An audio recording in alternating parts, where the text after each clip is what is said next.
मोझेमाले येथील तंटामुक्त अध्यक्षपदाची निवड बिनविरोध।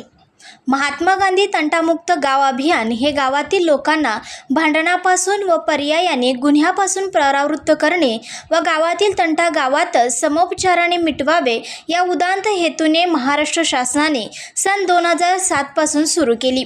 यासाठी दिनांक 19 ऑगस्ट रोजी मोझेमाले येथे तंटामुक्त अध्यक्षपदाची निवड करण्यात आली।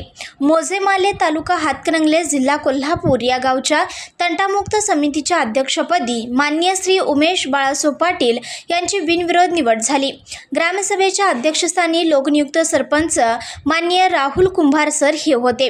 यावेळी उपसरपंच प्रताप पाटील, माले विकास सेवा सोसायटीचे चेअरमन अभयसिंह पाटील, रमेश महादेव पाटील, विजयसिंह रामराव पाटील, पोलीस पाटील संदीप साजनकर, शामराव पाटील, संतोष खोत, गुंडा खोत, सर्व ग्रामपंचायत सदस्य, ग्रामविकास अधिकारी व ग्रामस्थ मोठ्या संख्येने उपस्थित होते। आमच्या चॅनलला लाईक करा, शेअर करा, सबस्क्राईब करायला विसरू नका।